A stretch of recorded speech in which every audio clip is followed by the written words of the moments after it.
very good morning. You are welcome to our EU Cluster Talks special today. It rather feels a little bit like the last day of term, as this is our final EU Clusters talk for this year. And we're going to recap on key policies and takeaways with a look ahead to what we can discuss next year, what we can do better, what you've really enjoyed, and also how the talks have helped form your work over the past year. So we'll go through all of that. First of all, let's have a look at the agenda. Slightly different this morning. Nina is going to talk us through the EU Clusters Talks in numbers, some statistics there for us from Nina in just a moment.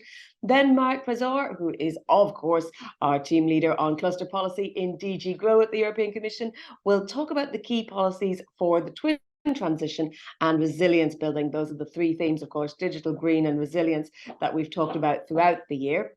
Then Valentino Izzo, who is the Programme Coordinating Manager from ESMEA in the European Commission, will talk about how to enable those twin transitions. What is the role of skills, technologies and funding?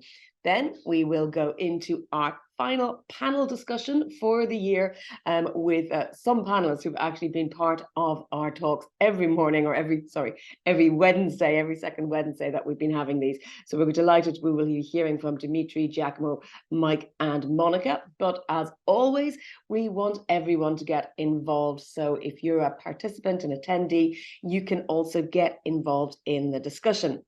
We will be using Slido to launch polls, so please do that. I'll be telling you a little bit more detail about how to join using the QR code, but we want your responses to those questions as they will help us feed back into our discussion.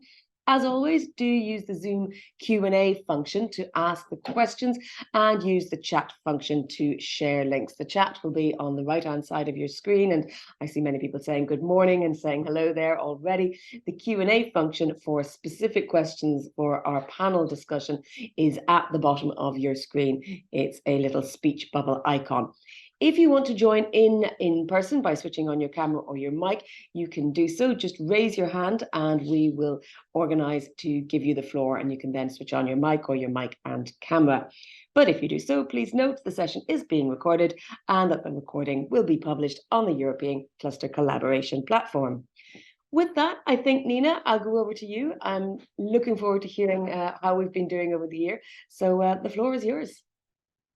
Many thanks, Jennifer. Good morning to everybody. Happy to do this recap session on the EU Clusters talk.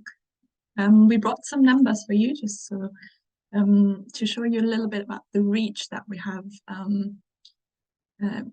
managed to get over the past months since the beginning of the EU Cluster talks last year. And as you can see here in the screen, we had more than 1,200 people involved. So that's pretty great. I think many people connecting to at least one cluster talk on a topic of their interest. We had, for all the cluster talks that we have been having, more than 5,000 registrations in total and more than 3,000 unique attendees, meaning that this is the number counting where those 1,200 people that connected at least once are summed up. So you can see there are people who joined, of course, more than once, to listen in and to learn more about the topics that was said, either because of the interest in certain policies or some issues that were brought to us from the cluster community. And to discuss those topics, we had more than 200 speakers who joined us Wednesdays mornings early to discuss with us on the different issues that are going to be presented later. As Jennifer just said, we are recording the sessions for playback, and the videos are available on YouTube and linked on each webpage of the cluster talks. So you can still go back and look at the ones that you missed or that you want to look at again, maybe if you want to catch up on a topic. There are altogether more than 17,000 views of those videos, on average nearly 400. Views per video when people got back and watched the recording of our sessions. And maybe also very interesting regarding countries, we have quite a good coverage of European countries. We have many people joining in from Belgium. This is also counting Commission representatives who are listening into the sessions.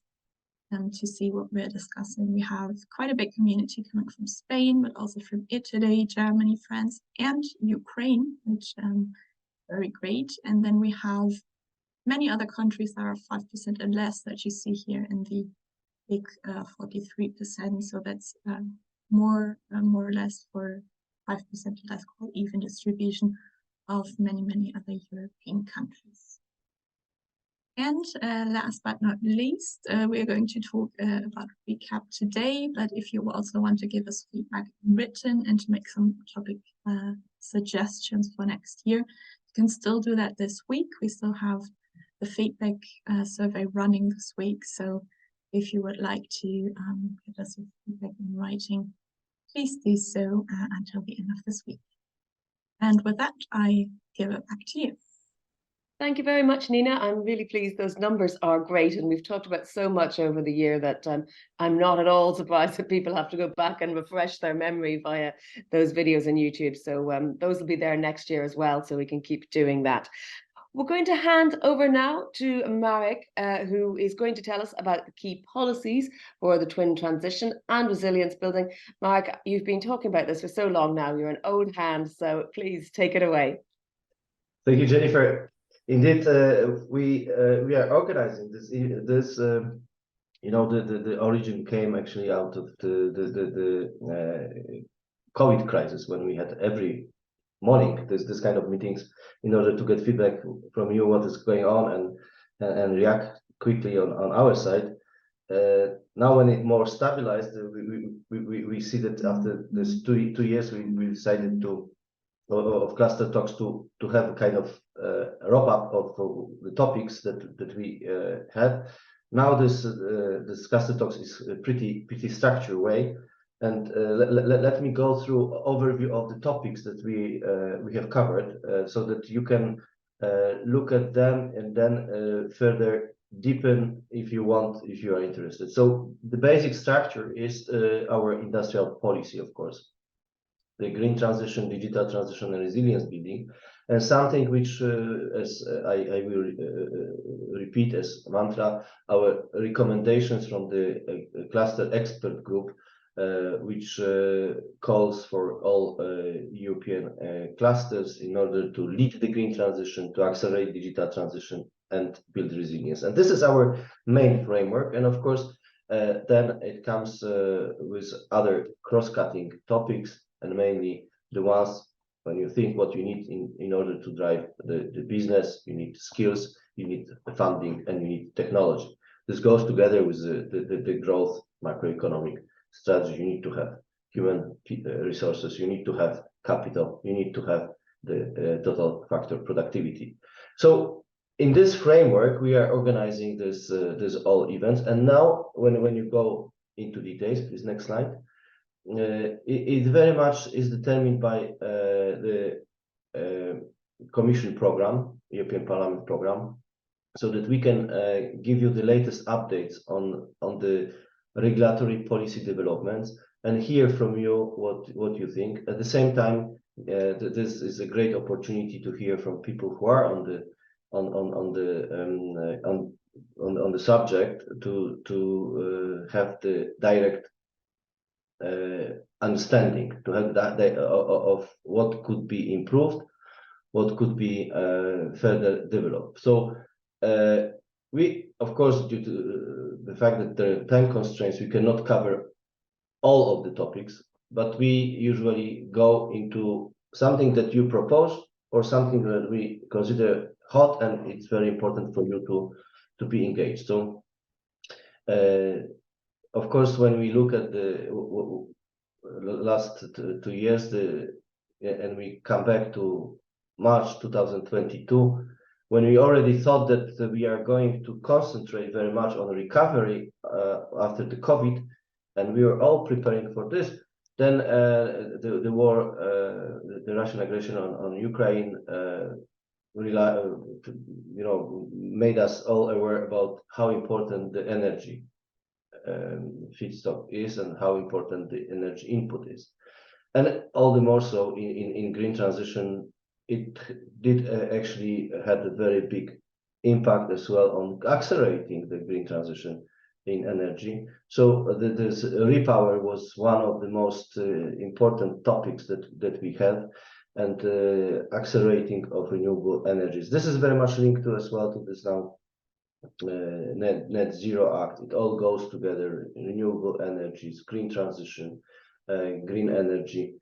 So we talked about, but when we are talking about green transition, it's not only about green energy and renewable energy, it's as well about bio-based products. And I want to emphasize this point because I think in particular this year we will focus very much on biomaterials, bioproducts, bioeconomy.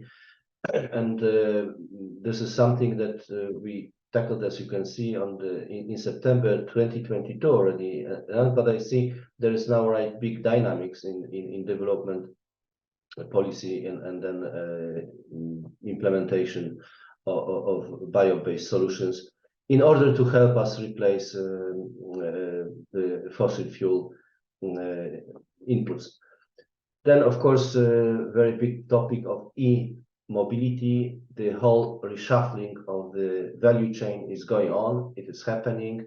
We discussed e-mobility. This is going to be continued with the push for having more and more electric cars in Europe. The whole value chain in automotive industry is changing. So this is something that we discussed in the spring this year. We will probably continue next year on this. And very much critical raw materials. The one of the three main blocks of the Green Industrial Plan, critical raw materials, circular economy, circularity, waste prevention. This is a lot. This is a topic to be continued, and linked to this, sustainable construction with new European Bauhaus, so that where we live in urban environment, we have already in the moment of design, designing in line with the green transition and net zero emission mindset. And sustainable food systems goes to this together. We discuss it exactly still this November, and this is one green transition support. This is something that we want to boost very much as a European cluster collaboration platform, particularly these solutions work very closer with our green clusters, the clusters which produce green technologies, and reach out to all clusters across in order to faster to accelerate dissemination on green solutions. So this was green, but of course it's not comprehensive because there are other things which we could. There's resource efficiency, emission reductions, waste prevention, biodiversity. These are still topics, but for this if you find elements which we haven't covered in green and you would like to raise, just let us know so that we can put it on the agenda. So next one, digital transition, and here we focused very much on dissemination across sectors. The ones that we have covered was agri-food and construction, digital in agri-food and construction, which seem to be very traditional sectors, but together with IT, it's a quite modern development. And then, of course, cybersecurity was a hot topic, and latest development with generative artificial intelligence. As you know, the European Commission proposed the AI Artificial Intelligence Act. It was agreed in the with the Parliament and the Council very lately. So this is something that we will come back, because this is so crucial and cross-cutting for everyone, that we will come back to this again. You can go as well in our on our website to see the details of the session, and it goes together with development and modernizing our industry, mainly Industry 4.0, but now particularly with the push of our research going into Industry 5.0. Colleagues in research are already thinking ahead 5 years. we discuss it actually how it can be already being implemented in the EU. Definitely in IT there's much more to cover. There is Internet of Things, blockchain, data mining, quantum, e-government, e-skills. We indeed haven't covered this yet, but maybe in the next 2 years we can catch up with this issue. Particularly e-government could be of interest. But we are in your hands. Next slide.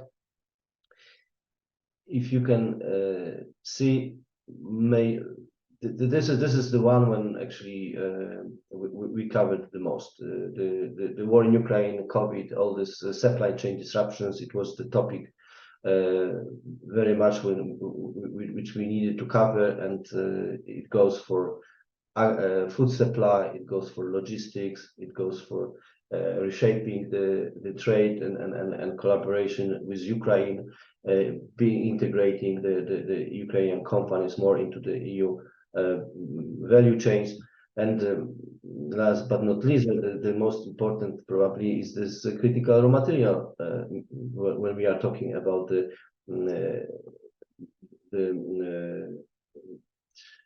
our independence from inputs from countries which are vulnerable, and they cannot provide us with a secure and solid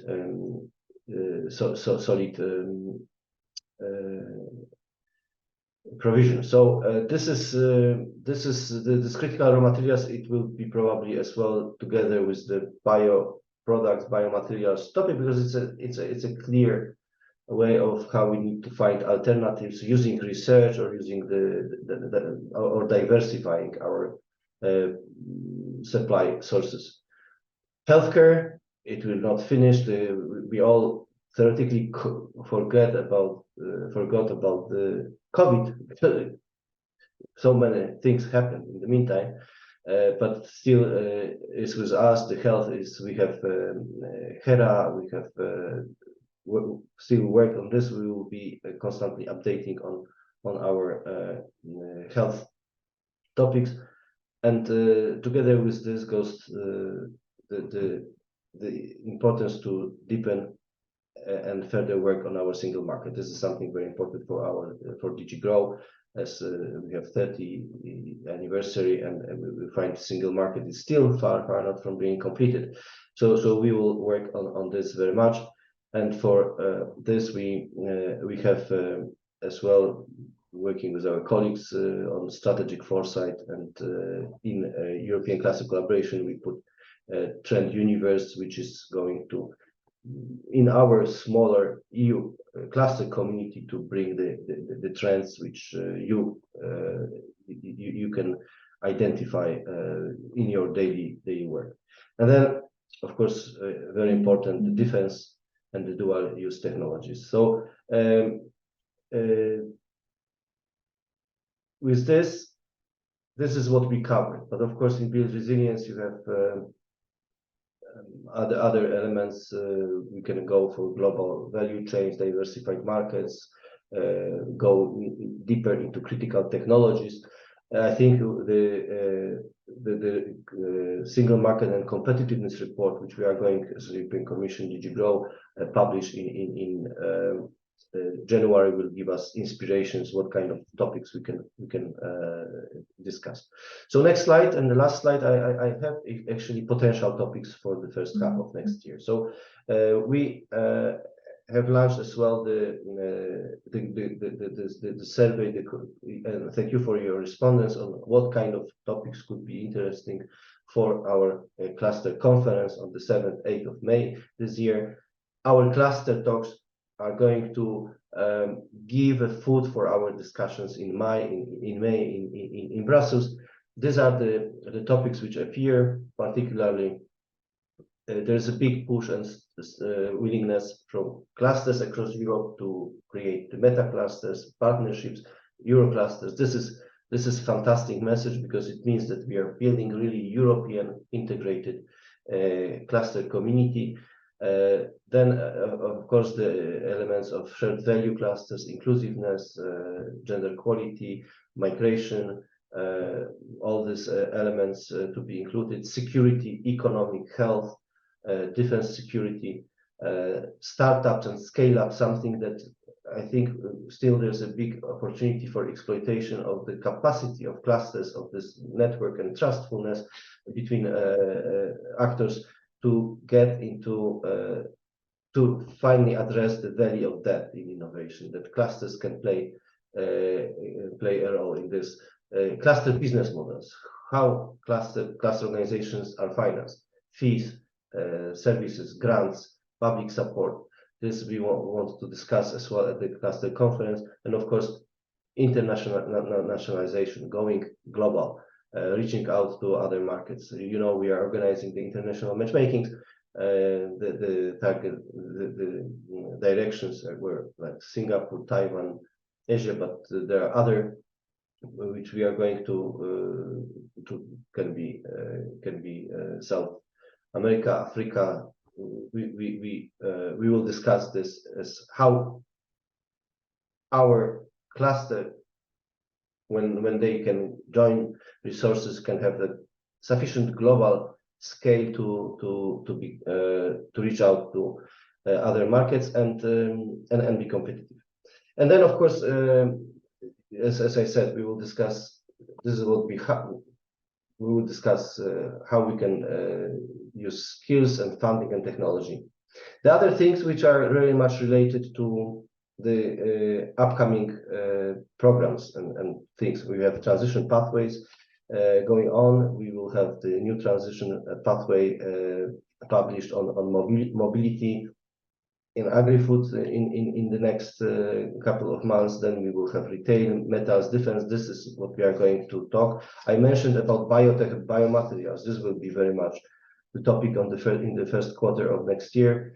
Defense industrial strategy announced. Then we have as well, we will deepen into Artificial Intelligence Act, and we have this package of enlargement which the Commission announced. And I will put in the chat the work program of 2024 of the European Commission. You can go deeper and give us as well feedback which of the topics are for your interest.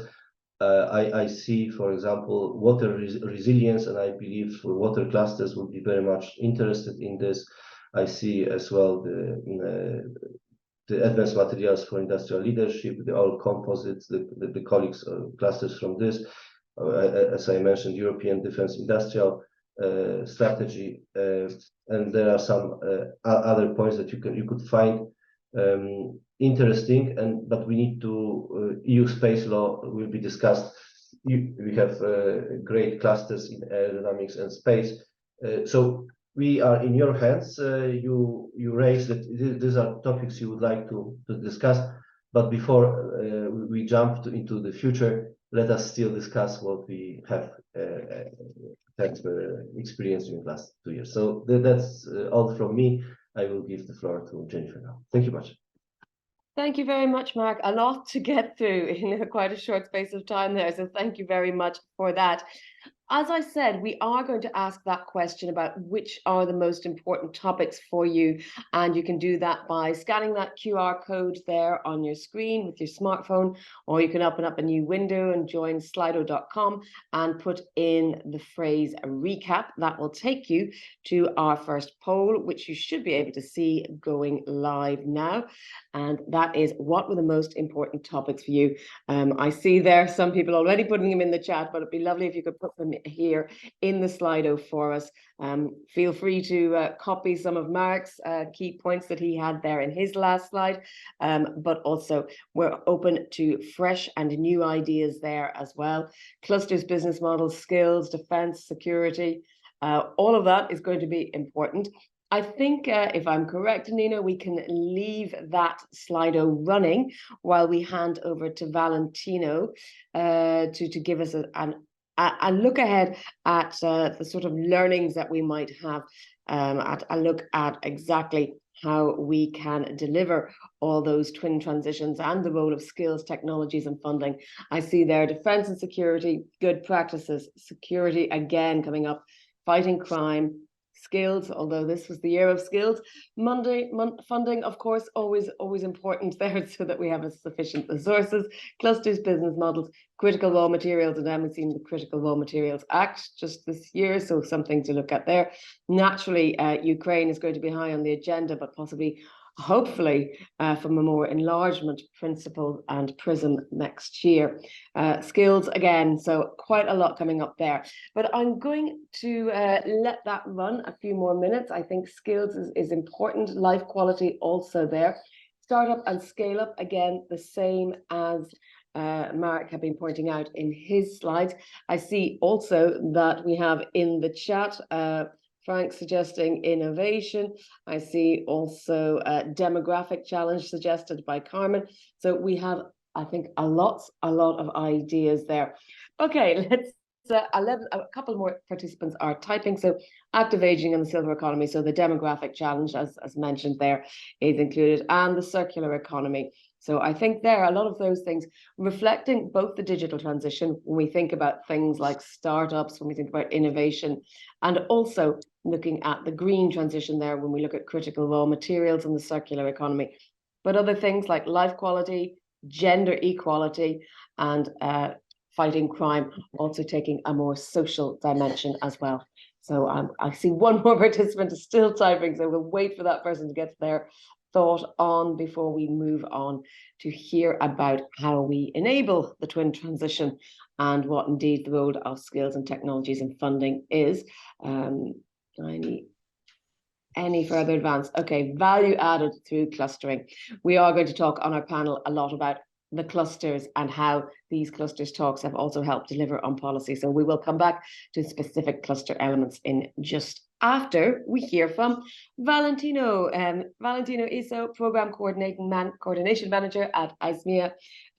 Valentino, it's a tough ask of what you're going to tell us about, but we look forward to hearing how we can deliver on all these multiple challenges under the priorities of the European Commission. So over to you. Thank you very much, Jennifer, and good morning, everybody. So yes, we actually I'm going to discuss several of the keywords I heard now in the slide that you put in Slido. So we heard just now from Marek what are the main topics we covered in the past 2 years, what are the key trends and the policy priorities, which can probably be translated into the twin transition and resilience building. But what are the key enabling conditions for this transition to happen, according to you, the cluster community? So next slide, please. So this is the question I'm going to try to address in today's presentation. Next. So just to summarize from, from all the topics, all the cluster talks we had in the past 2 years, probably we could summarize this into skills, into funding, into technology. Next. So when the need to reduce skills gaps in Europe emerged very strongly throughout all cluster talk sessions, and I saw it was really prominent also on Slido now. We learned that over 70% of European enterprises report a lack of skills, hindering the investments, and 1 in 4 struggles to find skilled staff. Now, the green transition is also expected to impact around 40% of all jobs, and it will require extensive upskilling and reskilling efforts. So skilling the workforce is therefore paramount to leverage technologies, and more so now with the Industry 5.0's human-centric approach. In such conditions, the clusters are seen as facilitators of this. We learned from concrete cases. For example, we had the presentation of the project Co-Skill in Sweden, where the clusters there, together with the region, helped companies identify the needs and gaps and building tailor-made trainings with university and vocational centers. And we also discussed the importance of not only focusing on high-level trainings, but also operational training methods. We learned from another example of institutions like the French École de Production, where the focus is on practical skills with trainings on real machinery subcontracted from companies. Another topic that is central is certainly the collaboration with universities, especially in reshaping programs to offer skills in smaller and adaptable learning components. And again, here I can say that clusters can play a pivotal role bridging actors. Finally, we touched upon the theme of gender skill gaps. While sector-specific skills are crucial, fostering democratic culture and empowering women are also seen as important across ecosystems. Next slide, please. So talking about green and digital transition, obviously the crucial role played by technology comes to our eyes. The main challenge here we are facing is addressing technology gaps. So maintaining technological leadership through innovation is key. This emerged clearly in various sessions we had. And certainly the importance of strategic technologies was discussed. We discussed, for example, about photonics, which are key enabling technology used in various applications, in quantum technologies, in satellites, laser, to give some examples. Then green tech, as well as dual use technologies have also been recurrent topic in our talks. But another challenge is the technology uptake. European SMEs are very innovative. We saw many examples. Also, for example, we discussed this extensively in the health ecosystem dedicated session. However, a critical challenge is the market access to these innovative solutions, especially for SMEs. Another topic we discussed was the importance of non-dependent technologies, especially in sectors such as the aerospace and defense. And last week, we just had a dedicated session on the proposal of the STEP, the Strategic Technologies for Europe platform, which aims at boosting investments in critical technologies, deep and digital, clean and biotechnologies, where the EU is overly dependent on third countries. And we heard about this proposal of a sovereignty portal, a sovereignty seal, and so on. Next slide.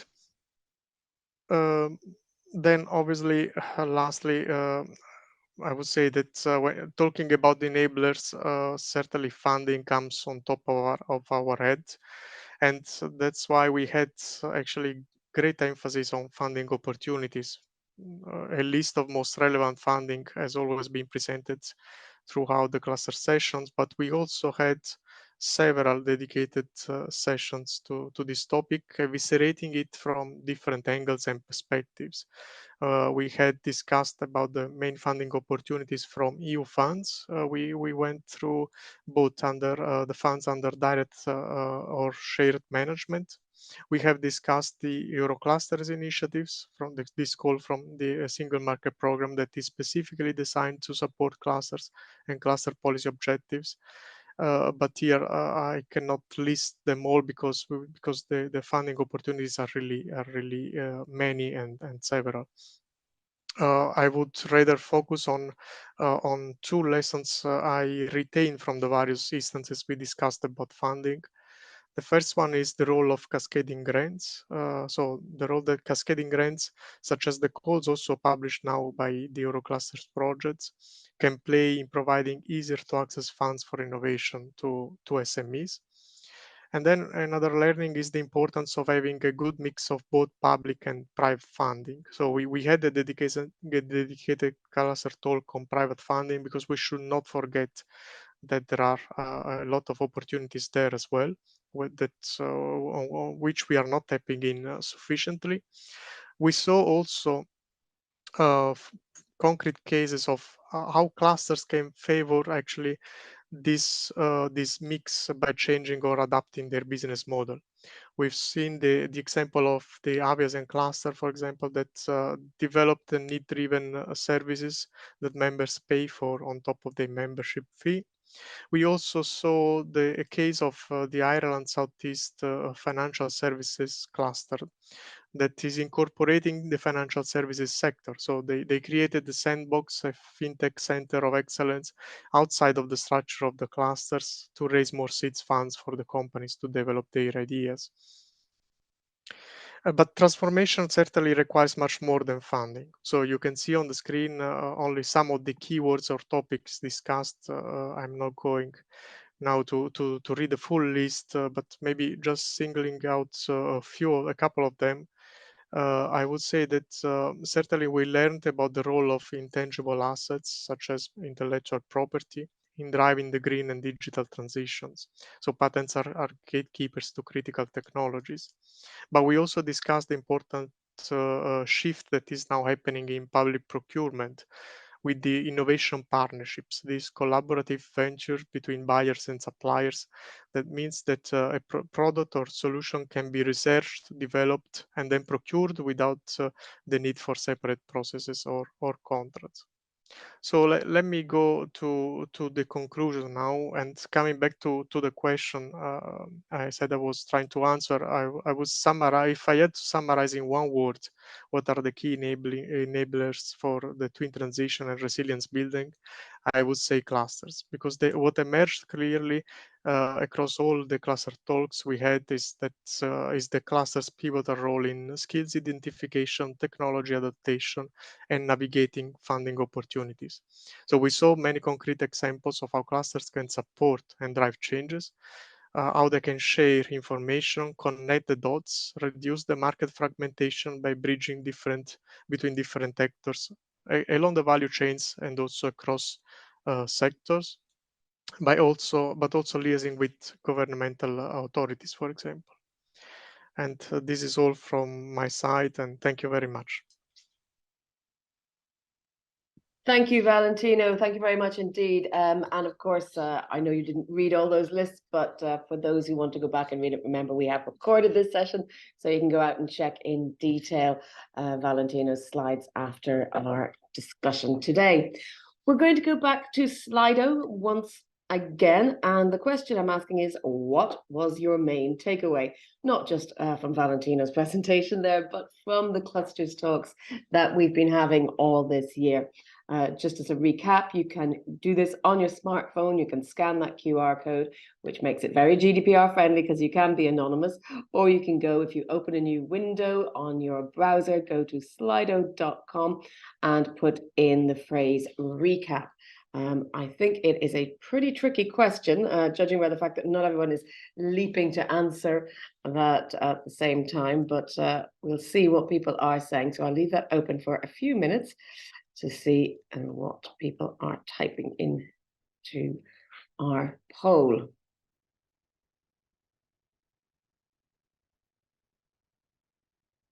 We are a great community of action. Okay, well, that I think is a given. Participation is key.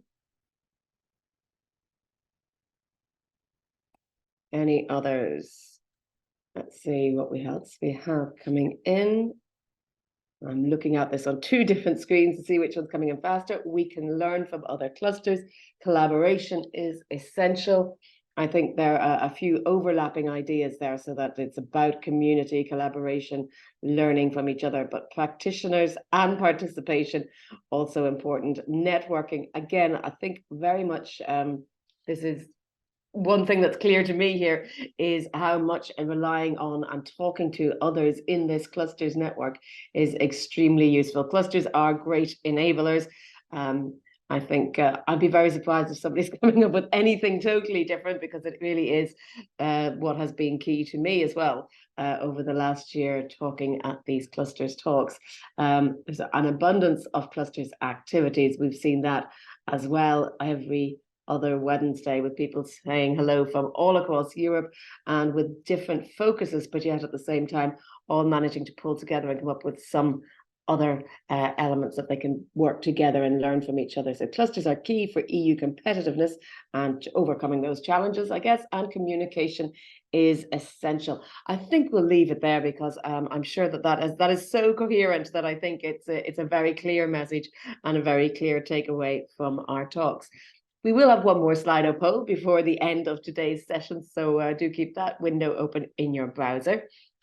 But now we're going to turn it to our panel discussion, and I'll ask my panelists to please switch on their cameras and their microphones. We have joining us Dimitri Ionesco, who is a founder of Light Mirror. Giacomo Martinotti is Vice President at Distretto Aerospaziale Piedmonte. Mike Richardson, Senior Project Manager, Optech BB. And last but not least, Monica Antonovich, Expert in Strategy and Analysis Department at the Polish Agency for Enterprise Development. Thank you all very much for joining us. As you can see in the chat, we do want to hear your questions, so please do use the Q&A function. It's the bottom of the screen. It's a little speech bubble icon if you want to send very specific questions to the panelists. And we also invite you to continue this chat in parallel as well. And if you want to switch on your camera or your microphone to ask a direct question, you can do that as well. Just simply raise your hand and we'll bring you in as soon as we can. Dimitri, let me start with you. Tell us a bit about Light Mirror and why you have been keen to join the Clusters Talks. So I'm Dimitri from Light Mirror company. We are a startup in Lithuania and in Poland. And we also work in Ukraine, and I think next year we will also be in Germany. We are part of Clean Tech Cluster Lithuania, and I discovered the first cluster talk in Vilnius. It was Cluster Meets Region. It was one of the first cluster talk, and it was live on site. So this was my first cluster talk, and after I went to almost every live cluster talk, and after like the one I miss, I look on YouTube. And yeah, like it's more for my general knowledge about topics hot in the moment. And also, as there has been a lot of cluster talk on construction sector, it was also very interesting for me because we are architecture company. So yeah. Well, good. You're boosting those YouTube numbers, which is good to know, Dimitri, one of the 17,000. Let me turn, Monica, to you. Tell us a bit about what you're working on and why you are joining the Clusters Talks. Hello. I'm joining very often your Cluster Talks because it's really interesting for my job. I'm working as an expert specialized in cluster policy. It's planning and implementing of the policy for clusters in Poland. I do some benchmarking activities. That means we have every 2 years benchmarking survey for clusters in Poland.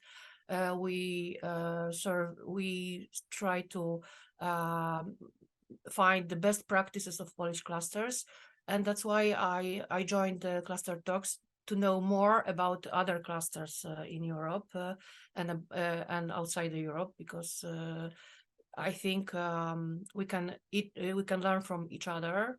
Everybody has something interesting to share, and I'm trying to find, and I'm finding here the inspiration for my policy and to share some practices of other clusters with my Polish clusters. My means our national clusters.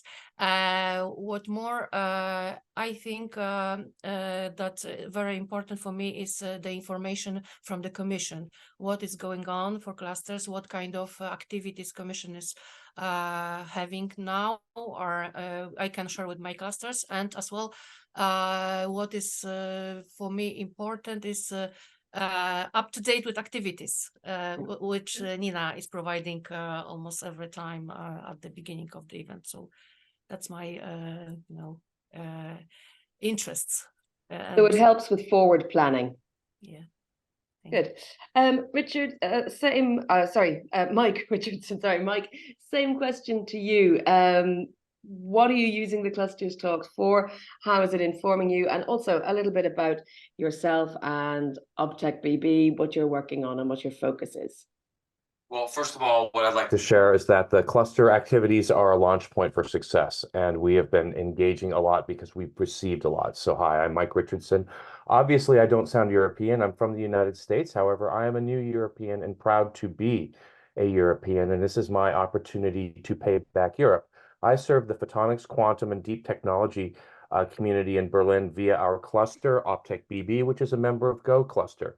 Specifically, I would like to focus on our activities in Ukraine that have been sponsored by Optech BB and facilitated to a great extent by the European cluster talks. I was in my first cluster talks were starting last year. Then, because of these cluster talks, I learned about one. It was last November about getting involved in Ukraine. And as a result of this facilitated 5 visits to Ukraine from our cluster.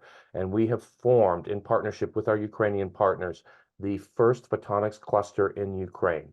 This is with the intent of accessing funds for Horizon Europe, right, in order to support deep technology and reconstruction of the country. I would like to add that the ECCP, how has ECCP been part of this?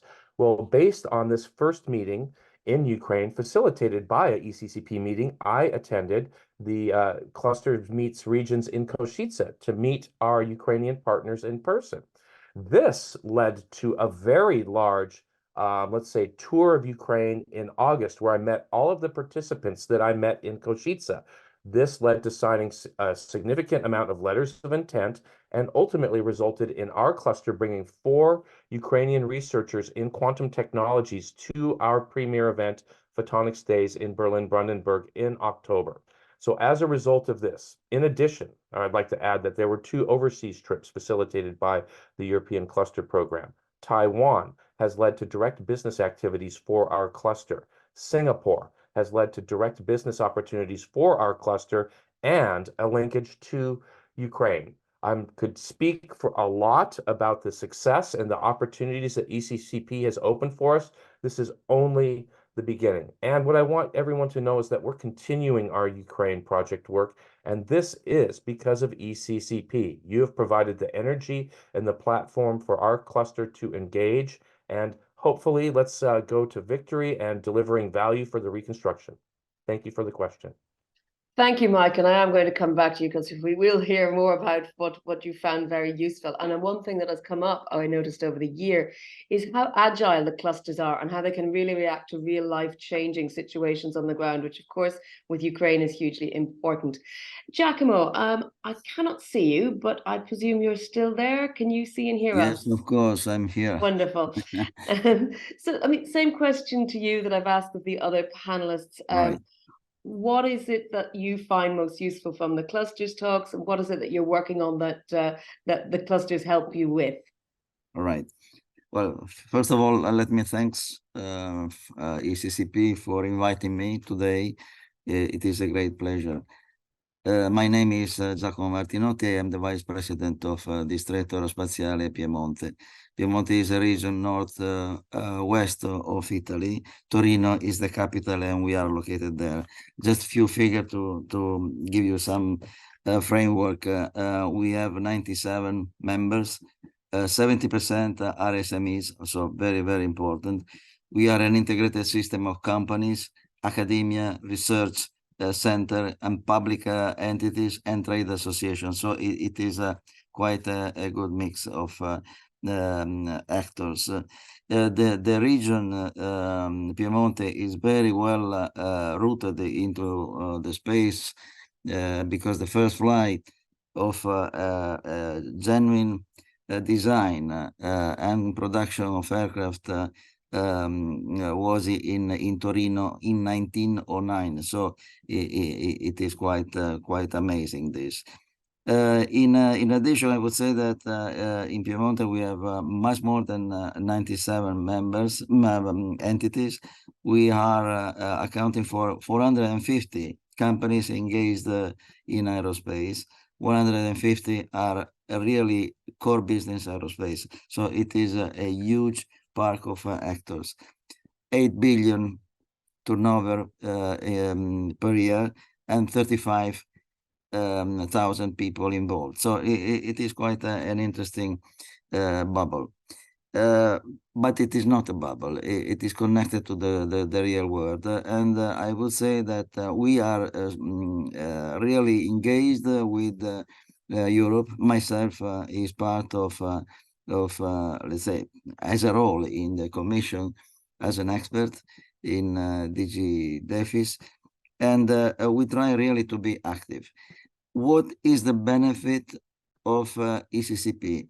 The real benefit is that you have a 360 degrees vision. So whatever is happening in Europe may be under your observation. And this is fundamental because otherwise, especially if you are stick to a niche of a sensitive industry, as we are, it is very important to see what is happening outside. And geopolitics and geoeconomies are fundamental for the future.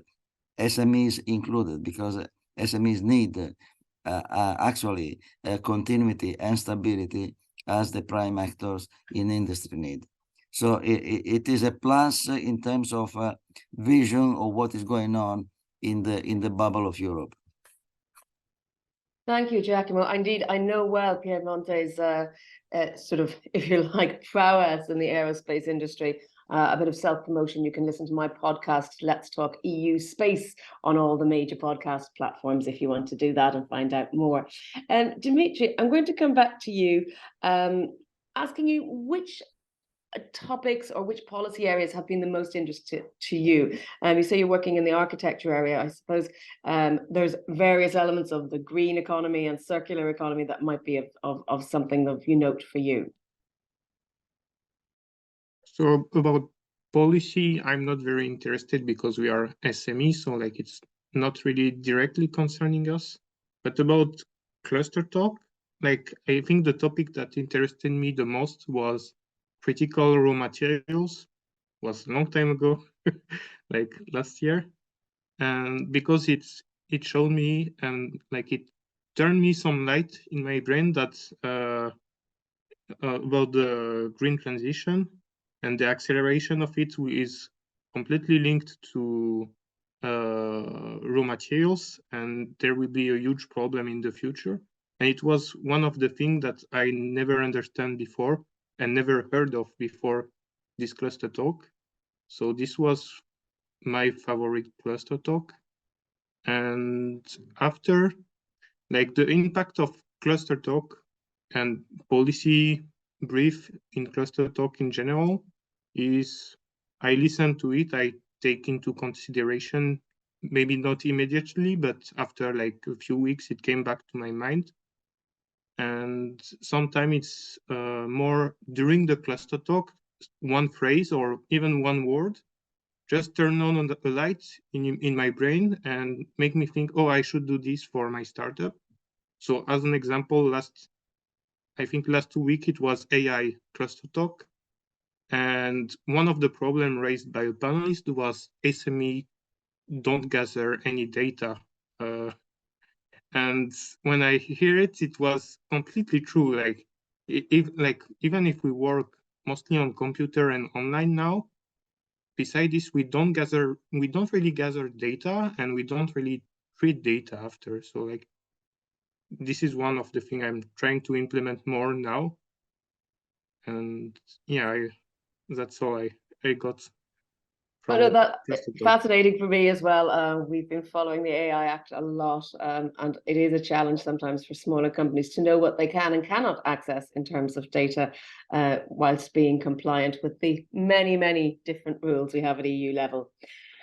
Mike, to come back to you, have you suggestions for things that you've learned through the clusters in your specific sector that you think translate well to other sectors? What about this sort of cross-pollination of different ecosystems in terms of best practices, working practices, or advice?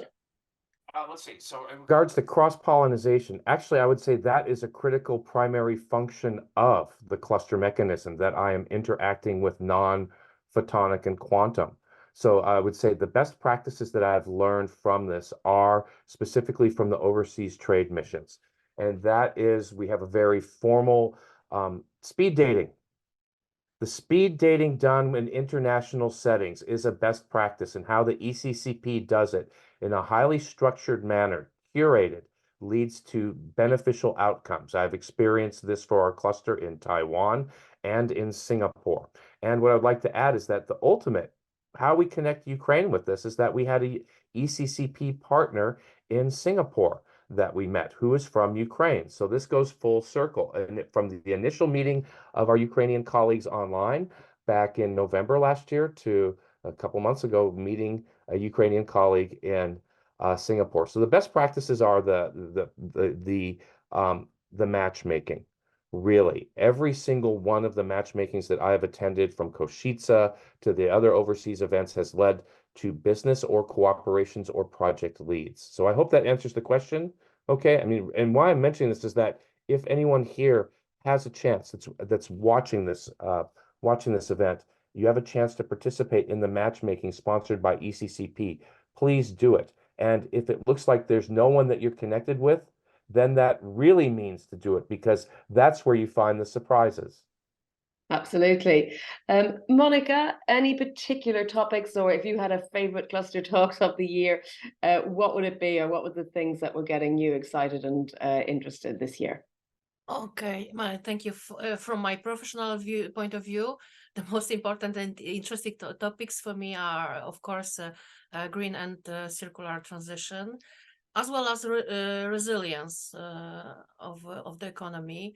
I don't have the favorite cluster talk, because from every meeting I attended, I have something interesting for me. I appreciated a lot the topics connected to cooperation with Ukraine. Yes, and I think it's very important topic, subject to be tackled, and to help Ukrainians to connect with Europe better.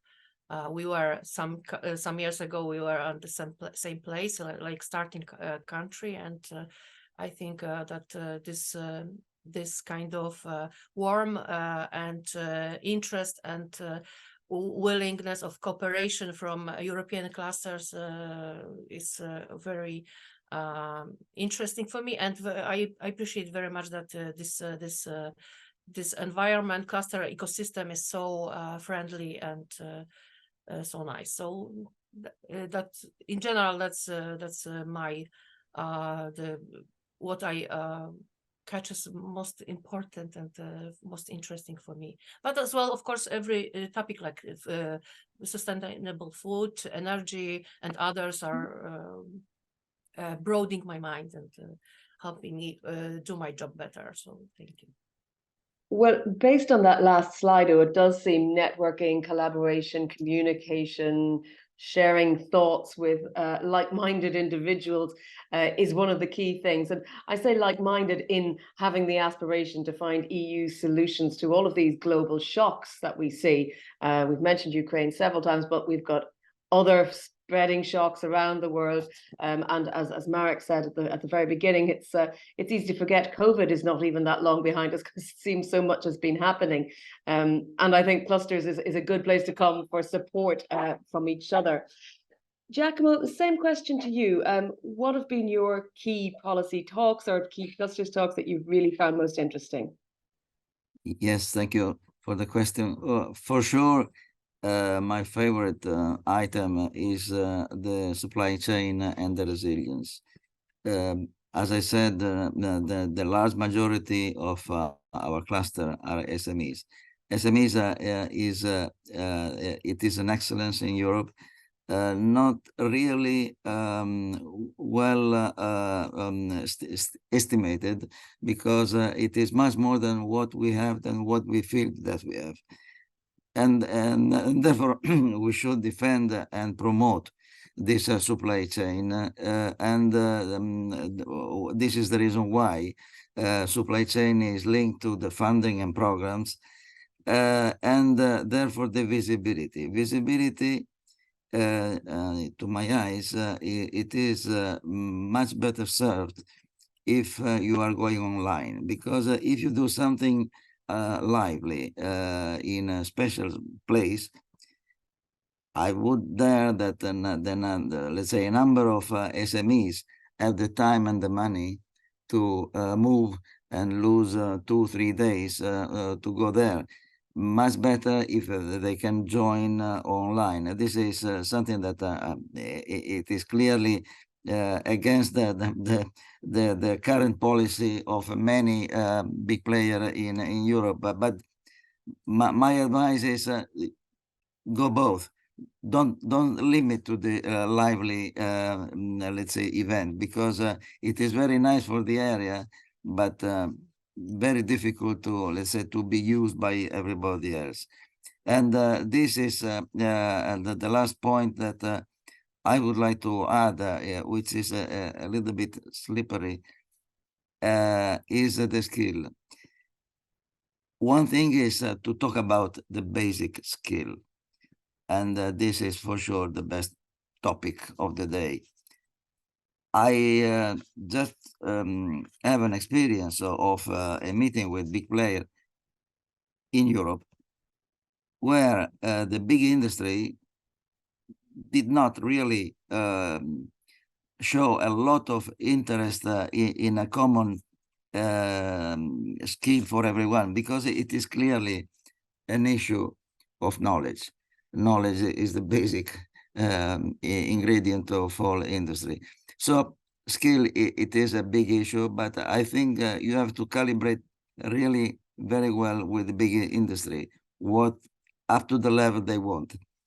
In general terms, every items is relevant to the new world, because the new world is the space. So if you talk about food, space. If you talk about greenhouse, it's a space. So security belt is a space. Textile is a suit space. So actually, we are. I was very happy to see Marek showing for the next year a number of items that really believe. I believe that they will be very important for the future of all companies, not only dedicated and specific companies.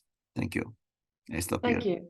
Thank you, Giacomo. I mean, I think, of course, to say SMEs, they're not one size fits all. They may be small and medium sized, but they're very different sometimes in terms of how high tech they are, in terms of the resources they may have.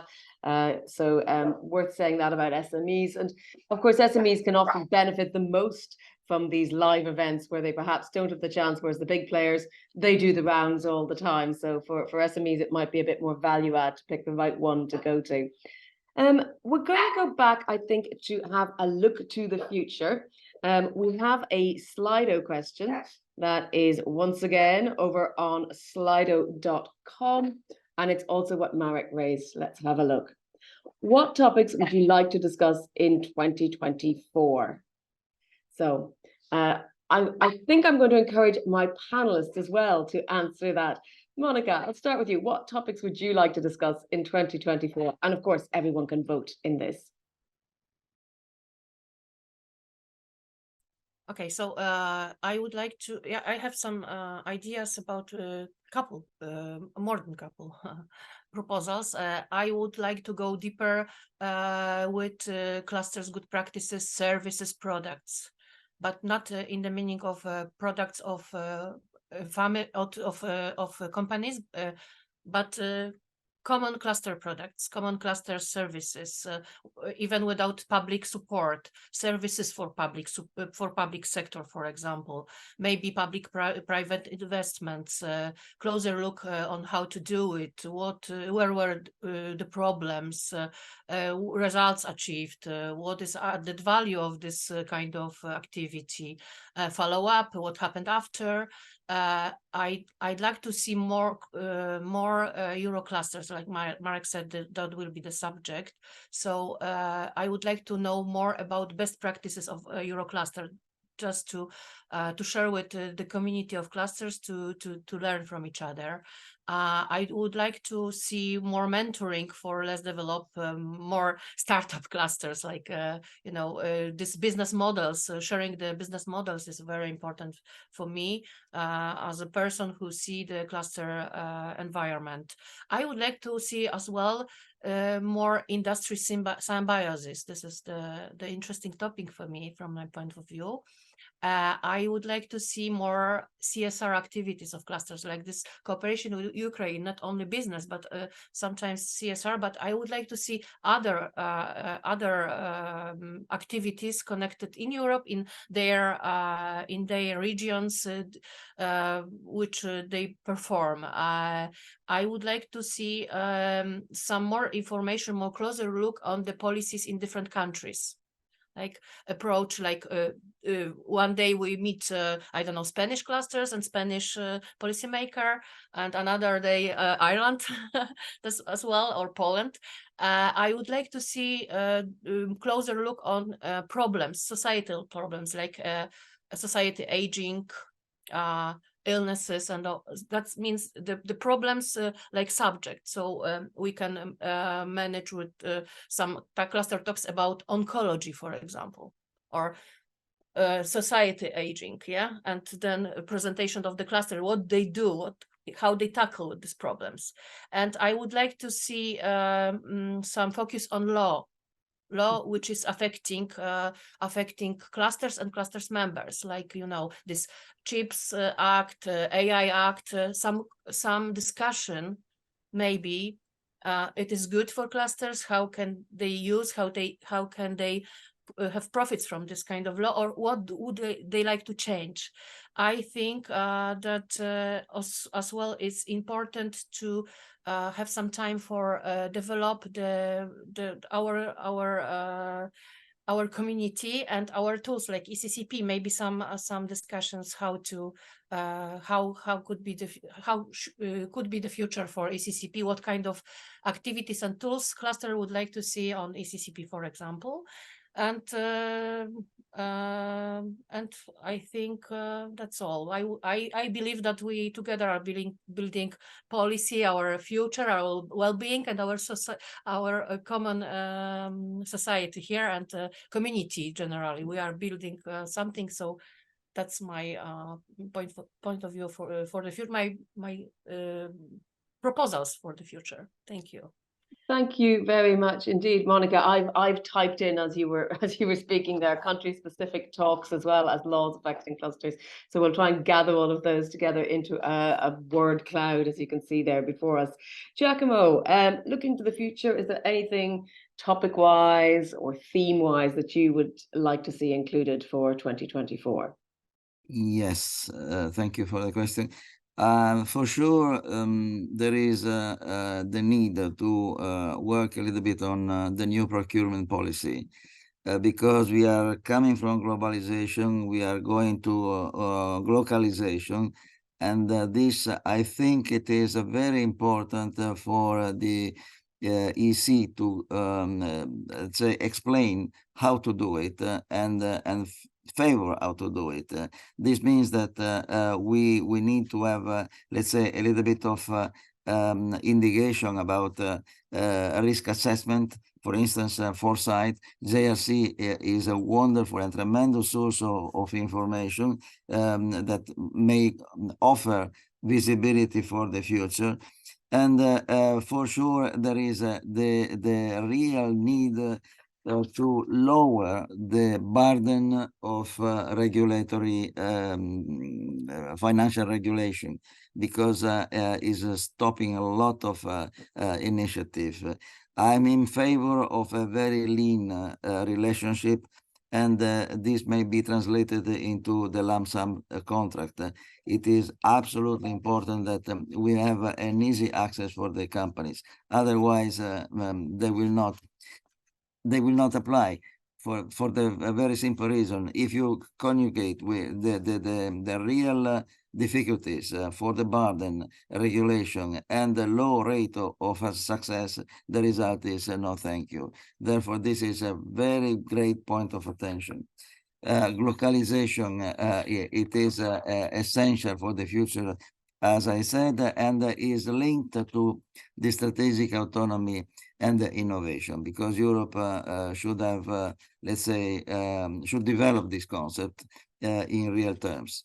How? Well, it is not up to me to let's say, give advice or to the EC, but I feel that strategic autonomy and the innovation linked to procurement policy are really essential. The last point that to me is vital, and there was already something in the chart of Marek, is space law.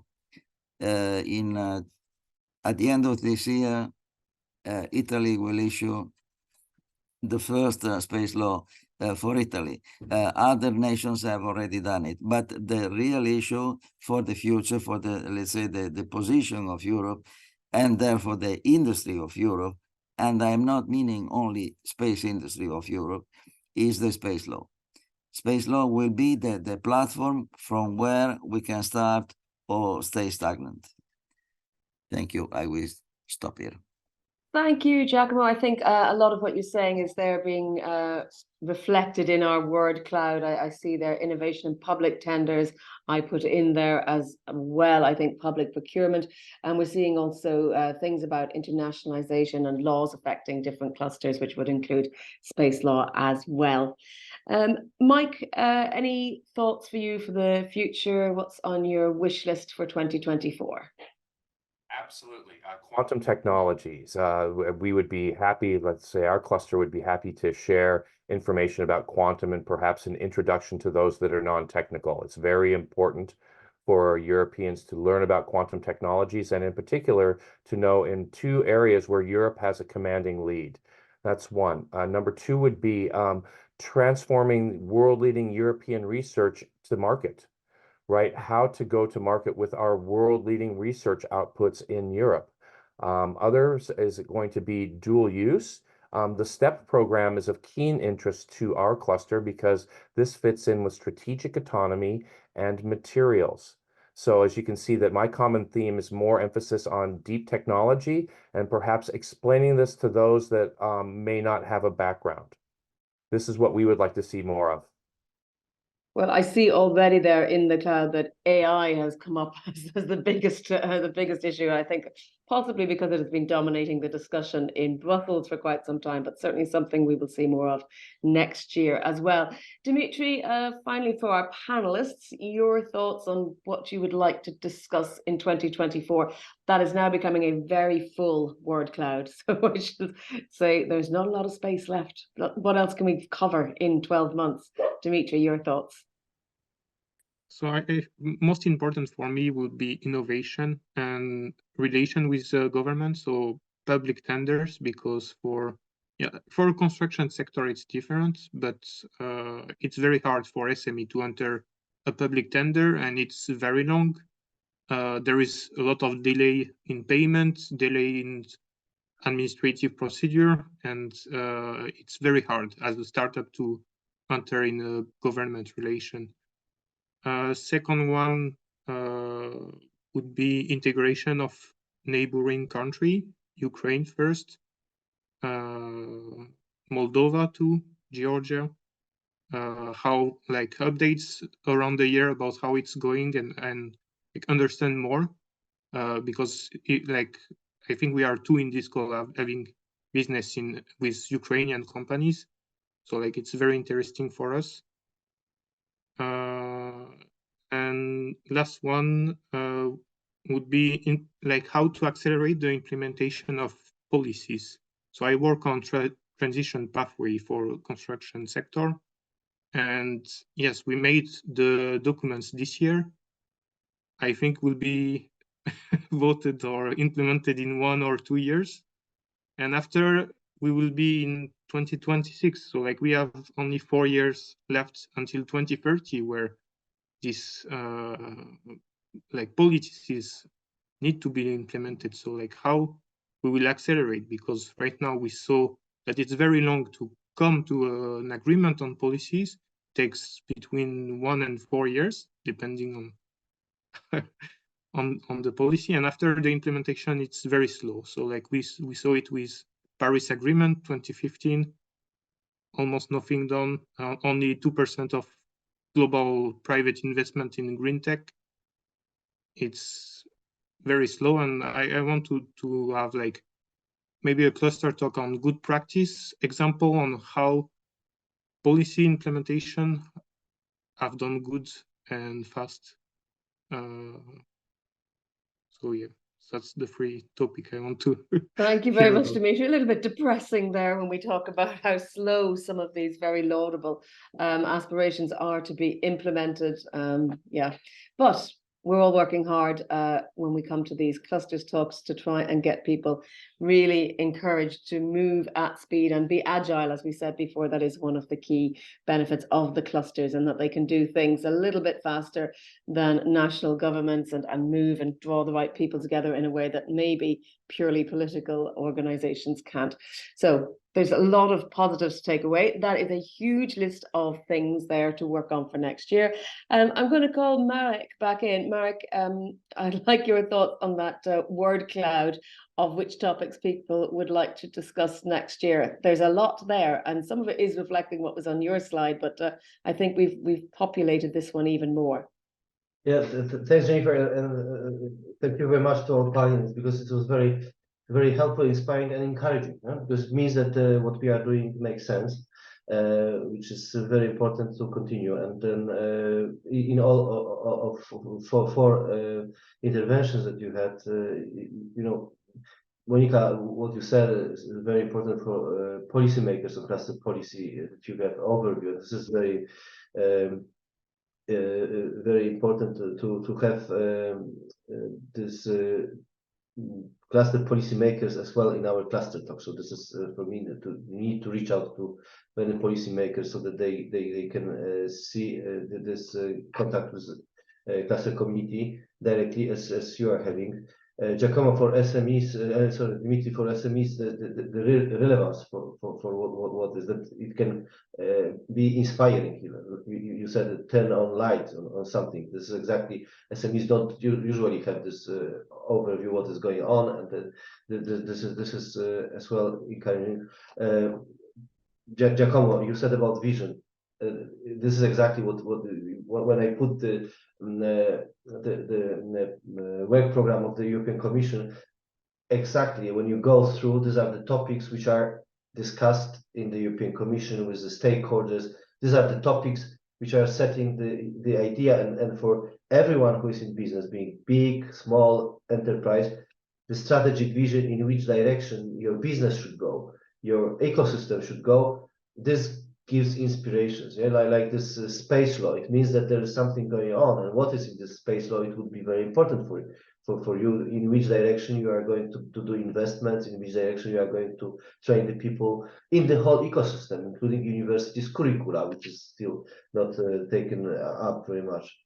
And Mike, thanks for you were very, very concrete in giving example what how it inspires for concrete actions, and actually from contact to contract even. Yeah, this is where it leads. So thanks for this. And Jennifer, now responding to your question, you see, we have all variety of topics, all are important. We need to structure in a certain way and then prioritize. We are going through prioritization as well from the point of view of the European Commission work program. So that when we because then work program is based as well on the needs and then political priorities. What is important for politicians in the European Parliament, in national parliaments, in the Council, for the ministries. So we try to shape the balance between very much what is bottom-up need for example, knowing how to provide services through clusters to the public authorities, to the at operational level, to the broader main topics. And as well, we are trying to be agile in this topic. So whenever something comes, suddenly we are already incorporated here, because not everything, you know, now with the war in Ukraine and COVID, some things are happening which we haven't planned, and this as well determines what are the priorities at a certain moment. So this is the way we will try to set up as well the pipeline for our cluster talks, but not only cluster talk, but as well the topics which we are going to discuss at the European Cluster Conference. And very much, I want to say it because much of the cluster conference will be in the participatory leadership method in order to grasp the collective intelligence of the whole community. So that's me, and thank you very much for really giving us very concrete inspiration examples. Thanks.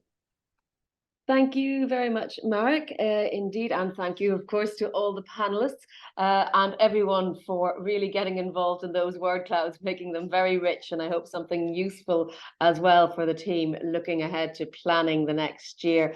This week, Nina is off the hook and she is not looking forward to the funding next year because she's got a whole year to plan based on all these topics that we see. So thank you very much to her as well. Do stay tuned. Obviously, we will be back on the 10th of January 2024, which is going to be about gender equalities for SMEs competitiveness and sustainability. So picking up already on some of the themes already in the pipeline for you.